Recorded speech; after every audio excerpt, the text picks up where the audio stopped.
Hello again, and welcome to Radio Free HPC. This is where we talk about supercomputing, high-performance computing, and other technology topics. I'm your Toastmaster, Rich Bruckner from Inside HPC, with my co-hosts, Dan Olds from Gabriel Consulting, and Henry Newman from Instrumental.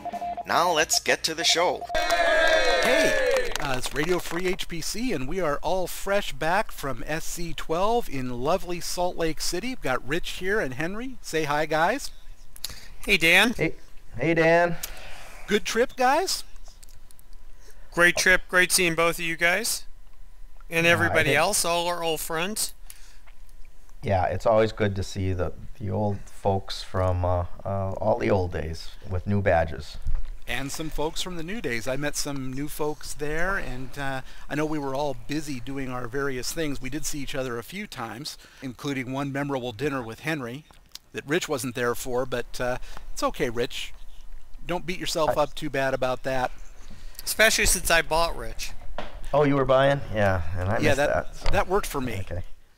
I'll do Perkins some other time. Yeah, Applebee's was good. The Applebee's in Salt Lake City was good. Speaking of Applebee's, Rich, one of the vendors I didn't notice at SC12 was Apple. Where were they? Yeah, where is Apple? They haven't been there for years. They're not in the server business anymore. Just wondering, Rich. Just wondering. Okay. Boy, sad. Because but everywhere you looked, you would have seen Apple laptops if you were looking for such a thing. I would love the articles that I would write in the Register about supercomputing or something like that. It hasn't happened so much lately, but you used to always get somebody chiming in saying, well, sure, that's fast, but, you know, Apple could do that too. No question about it. Apple has that technology. In fact, they invented it. So they Dan, could do this. let's get to the topics at hand. Let's drive on. Okay. Well, first thing, let's talk a little bit about industry consolidation. One of the big pieces of news that hit, actually, as I was driving down from Portland, was that Cray is buying Appro. And we've seen some other pieces of consolidation along the lines, too, with Intel picking up smaller players, IBM buying Platform, and others. So what do we think about that deal in specific and the trend in general? Rich? Well, you know, we've seen consolidation in this industry before, but there's been a number of things leading up to this. You know, Intel buying the QLogic, InfiniBand crew and technology, the TrueScale, right? Cray selling off its interconnect technology. This is kind of the nature of the beast. Some of the bigger fish swallow the smaller fish that are worthy, and I think we're going to see more and more of this. Henry. I think we're in a cycle from an economic point of view where there's going to be consolidation for a lot of different reasons. One, the economy's picking up a little bit. I don't know if you saw the latest on home prices and housing sales and things like that. Well, you know, this is just part of what happens as part of that cycle where there is consolidation. Look what, you know, all the companies got bought in 2002, 2003 time period after the dot-bomb ended and things started moving up. A lot of companies got bought. The question's going to be, you buy all these companies or buy a company, how do you integrate it? How do you make it successful? A good example would be Sun buying lots of different companies, lots of different technologies, and they were unsuccessful at integrating them into their mainstream. Yeah, and look what happened to Sun. And look what happened to Sun. So it was buying some of these companies if you were not successful at integrating them. HP announced some of their storage sales today. They're down 13%. Saw that on a storage newsletter. I mean, look who they bought and spent a lot of money for. You've got to be successful if you're going to put your money down for integration. And speaking of HP, the autonomy thing? Yeah, they're taking a $9 billion charge, and I think that was a $10 billion deal. Yeah, so that's profound. Yeah, and they're claiming autonomy was not disclosing their real financials, and they were led astray. Well, possible. Yeah. Don't know. Maybe it was just a dumb buy to begin with at any price. That's my conclusion. Everything's a good buy at some price, but I think that was pretty aggressive numbers they put on that. But we will see, because that's something that's going to be, like everything else, a court case, and probably at the end of the day, a Broadway show. But I mean, the question really is about any company buying any other company. What is the corporate culture? Can you take those products and integrate it? I mean, whether it's Dell buying Compellent, whether it's HP buying Autonomy, whether it's Cray buying Appro, whether it's Intel buying QLogic, what are you buying it for? Are you going to be successful in your integration? And how are you going to take that feature functions that you're buying, whether it's hardware or software, and make it your own and make money out of it? Exactly. And that's the code that everybody's trying to break. And there have been some good examples of that, and I think one that's going to emerge to be a pretty solid example of it is IBM's buy of Platform. I mean, that's barely a year old, and from what I'm seeing, they're infusing Platform into every product pitch they have in HPC and moving it off into enterprise too. But product pitches and... No, but backing that up with real integration too. By all the right, way. I didn't hear not just pitches, real integration. Okay. Yeah. It's interesting though, is that with Platform, I started talking to them off and on years ago, and being a guy that comes from enterprise and commercial and from server consolidation, virtualization, I'm looking at this stuff and saying, God, this is great. Enterprise could use the hell out of what you guys are doing. This is fantastic. You need to extend there. And they're saying, oh yeah, we know. And they've tried to do it, but they couldn't really get that done. IBM can. Yeah. Well, I think that's a good example, Dan, but I think the next player that we're going to see swallow it up is AMD. I think they pretty much put themselves up for sale this past week, from what I understand. Did you see that announcement? They've hired an investment bank, yeah. Yeah, or at least to sell off IP and figure out how they can survive. Well, but survive as what? They're clearly not in a position to survive as an x86 alternative to what Intel's developed. But what are they going to survive as? I mean, what do you think, Dan? They can survive as the lower drawer, the poor man's Intel chip. You can eke out a living doing that. They've got, I believe that they're pretty much grandfathered in. So they'll have that, but you can't be in that business and have any sort of what you'd hope would be a reasonable margin. That's going to be an extremely low margin business, and you're going to have to rely on being, well, cheap. What are they going to become another ARM? Are they going to become another ARM company? I think they're going to go down that road, or at least explore it. They already have. They've announced that they're exploring it. We'll see what happens, but there's going to be a hell of a lot of competition there from bigger players. Sure. And the question is, do they have enough money and enough talent to reinvent themselves? I don't And you know. notice that Well, question's just hanging there. Well, and it's they the do obvious have question. What do you think, Rich? Well, they do have a solid graphics business, okay? They continually leapfrog NVIDIA and vice versa, right? They're very competitive At a point in when that space. at a point when desktop graphics is becoming less and less important.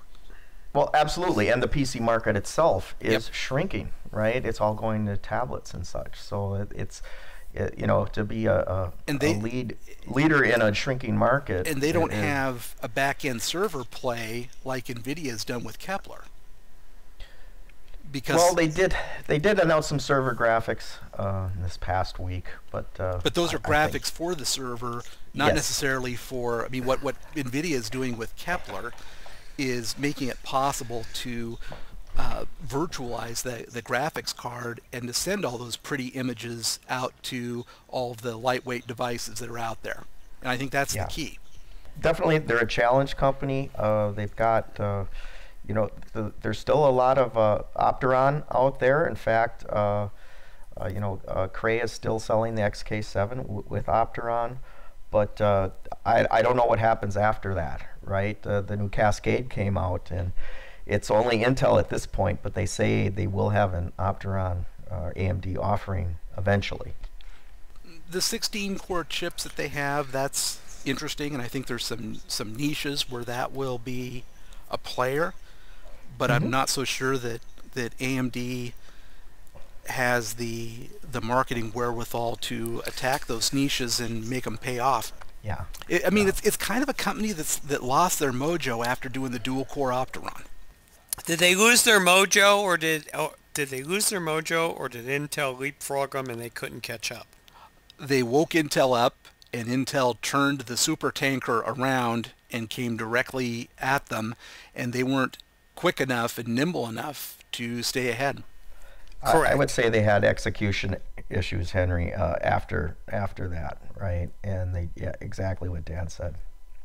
It's too bad, because at one point at their high water mark, they were 25% of the server business.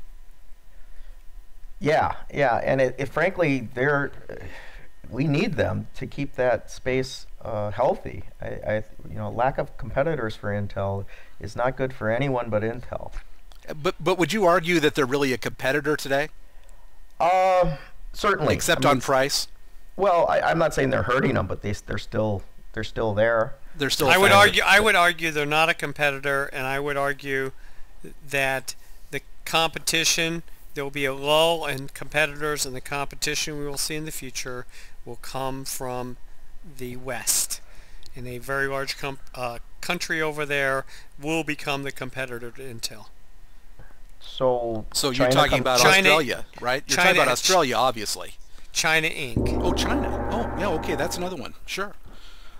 So, yeah, China could come out with some kind of Godson processor or something for pennies and challenge that x86 instruction set market. Or is it ARM? At the low end. I would argue it's probably ARM. I would argue it's MIPS based. Low power is certainly the one thing that all these would have in common, right? And that's where AMD has shined in the past, and Intel's had trouble delivering. But it's the ecosystem that's going to prove it out. And the Intel CEO resigned, so well, he's going to retire. He couldn't pull a rabbit out of the hat, or some kind of financials they wanted to see. I'm not sure. Or he didn't take enough of the handheld market in time. I think he's sick of the battle. He could have stayed on. I don't think he was in trouble. Why do you say that, Dan? If you go back, he's actually delivered reasonable results. Yeah.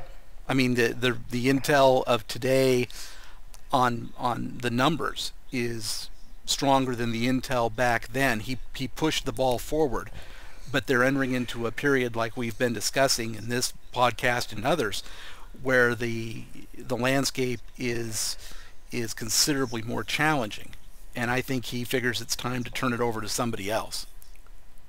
I think he could have stayed. I don't think he's forced out. Reading what I've read online today, it talks about the lack of Intel in the handheld market, sure, and how certain things have missed, and that's the only real growth given PCs are going down. I'm not sure I agree after reading what I've read online today. Yeah, and I haven't looked at much today. And these things, the commentary comes out afterwards. From what I've heard, initially when it happened, it was his decision, came as a surprise to the board. Well, we'll see. We will see. Yeah. So, okay, getting out of this, is this consolidation, let me ask you guys just a simple question. Is the consolidation of the industry the best thing that could possibly happen, or the worst event ever to hit the earth? And put it on a scale of 1 to, say, 35, with 35 being the best of all possible worlds, 1 being the worst of all possible worlds. I'm going to say it's 70, because it's inevitable. It's going to happen, and you go around in circles, all the way around the circle, because, it's sort of like, politics. It's going to happen. I don't see how any industry doesn't have this cycle of consolidation and then expansion. Sure. Rich? Well, I'm going to give the Zen answer, Dan, and say everything is as it should be. This is natural evolution. Yep. And to call it good or bad is just a judgment call. And sure, it's bad if we lose our jobs or if we're affected by it. But this is just the natural way of things, and it's not going away. I'd agree with that. I think that things are moving forward as they will. Sure. Okay, good. Well, we will talk again more about what we see at SC12 on the next webcast. Talk to you guys soon. See ya. Bye. That's it for this edition of Radio Free HPC. Thank you for listening, and be sure to check back often for new episodes. Also, check out our website for more content, links, and a place for you to let us know what you think about the show. We're at radiofreehpc.com. Thanks again. We'll be back with another exciting episode real soon.